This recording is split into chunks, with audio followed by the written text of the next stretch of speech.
Hello and welcome to the Cardiac Cats YouTube channel. I'm your host, Jacob Shorba, and today we're going to answer a very important question for the Jaguars franchise right now. Why haven't they been able to extend Evan Engram?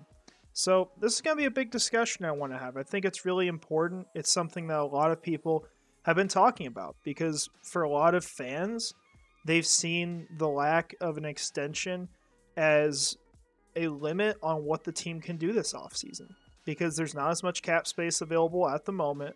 And essentially, extending Engram could have offered them enough cap space to go make a big move for a player. And I think that's what a lot of people wanted to see, whether or not that's the best decision long term. But this is a really important question for us to ask and to really explain and understand. So, after doing a bit of research, I think I can kind of add some insight to this and just some things to consider. And so we're going to jump right into that. So, for your background information, Evan Engram at this moment is the 9th highest paid tight end in the league because he is on a franchise tag. He's being paid $11.345 million. And he did this after signing a $9 million deal with the team this last season.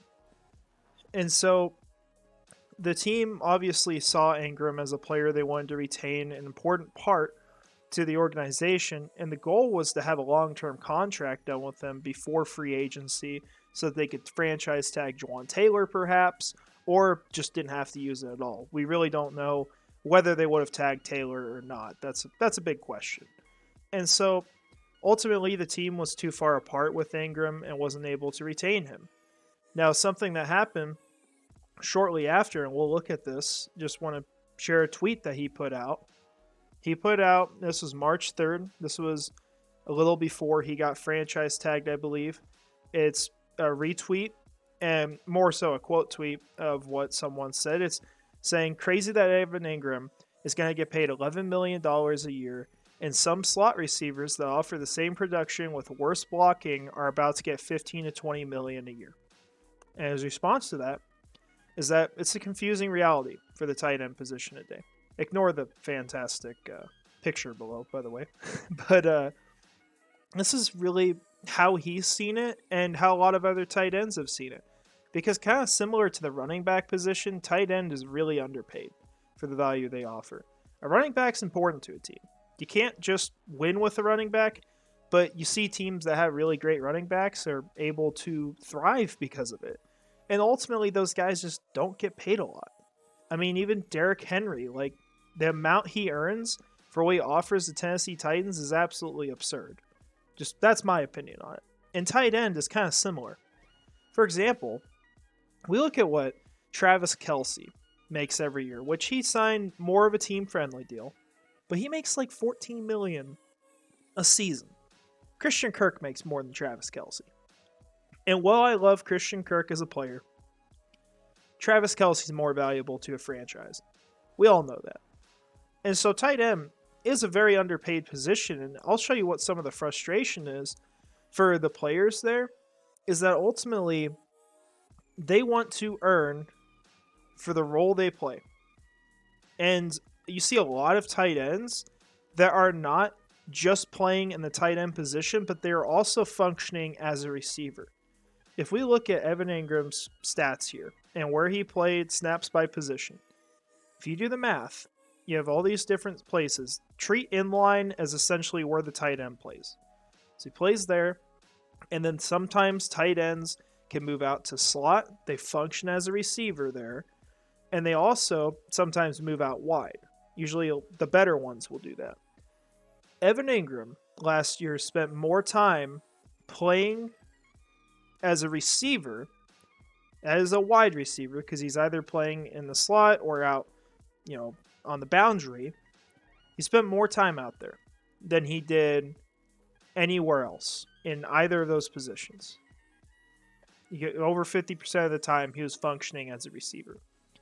And so that's where a lot of this confusion comes in, because the way the Jaguars are looking at it, and quite frankly, the way they should, because I think they control a lot of the situation is that Evan Engram is a tight end. He's one of the better ones in the league.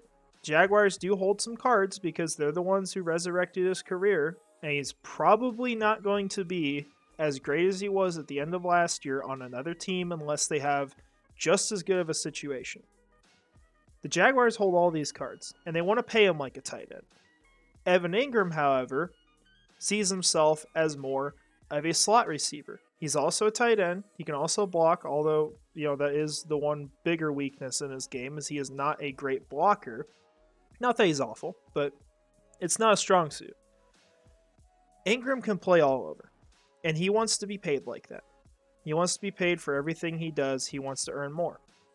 And I think it's been made very clear this offseason, while we may have thought going in, this could be a player that takes a team-friendly deal that will take some losses to stay around to make it work, that does not happen. And I'm not angry at him for that. Like, he has to try to earn as much money as he can. He has to do what's best for him, right? And that's what he's doing right now. But it's clear that if he would earn more money on another NFL team, he would do that in an instant. That's been very, very clear this offseason. And the concern I think that I have is that the contract negotiations are probably really far apart. Because think about what Jacksonville wants to pay him. They were willing to franchise tag him for about $11.5 million. They might be willing to go up to 12 or 13. I don't think they would go as high as what Travis Kelce earns, of which, yes, it's a team-friendly deal, but Engram is not at that level. Kelce is the best tight end of all time. So that's a huge difference here, right? I respect Engram as a player, but he's not at the Travis Kelce level. However, for Evan Engram, if he sees himself as a slot receiver, he's on the Jaguars, and we think of what Christian Kirk got paid last year. If he sees himself as more of that, he can also block. He also plays out wide a little bit, and then, of course, plays as a tight end. Maybe he's looking at himself as someone who should be earning, 16 to 18 million a year. That's very likely, I would say. I think that's a number that's really close to what Christian Kirk does, or what he earns. And I think Evan Engram can look at himself and say, hey, I'm as big of an impact on this team as Christian Kirk, and I should be kept around at that same value. I think it's very possible. It's likely why the negotiations are so crazy right now, why they're not getting done.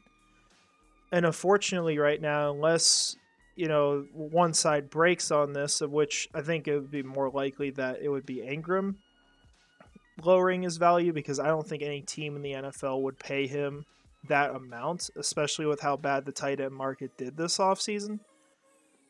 I'm not sure that they're going to get close enough to be able to make a deal. This could be a situation where Engram signs a tag, sticks around this year, and after that wants to go somewhere else after a really good season. And so with all this happening, I think this does open the door to where the Jaguars should not be afraid to draft a tight end early. I don't think it would be a bad selection at all, because you don't know for sure that you have the future secured there. It seems they are very far apart in negotiations, and I'm not sure that anything's going to change for that to happen, because I think if it would have, it would have already happened. So I think it really opens that up for Jacksonville. I think that it makes sense as well, because even if you can come to an agreement with Evan Engram to keep him around, you could still use two tight ends. We've seen Doug Peterson do it before. He's been very effective at it. He's used them plenty on the field, and he's been creative. It's been a strong part of his offense, and having great tight ends, two of them especially, is a huge deal. So I think the team could definitely go after Kincaid. You could see Darnell Washington maybe, if Trent Baalke wants to go for that instead, which would be a good selection. And you could even see Michael Mayer. Maybe they just simply see him as the best tight end in the draft, as many have seen him for most of the draft process. But I think this kind of explains why Engram is not officially back in Jacksonville right now. I think things are a little different than what we thought going into the offseason. I don't think this is something where he's going to take a team-friendly deal. That's very clear at this point. And the fact that a team that has valued him so high cannot have him re-signed by this point should tell you a lot about what's being demanded. And I could be wrong, but that's how I read the situation. So, I mean, we can hope that something happens. I think at this point, it's pretty clear that Jacksonville is only going to make minor moves the rest of this year. Maybe you could see a big trade. That's possible, perhaps, if they backload a deal. But I don't think they need a ton of cap space available.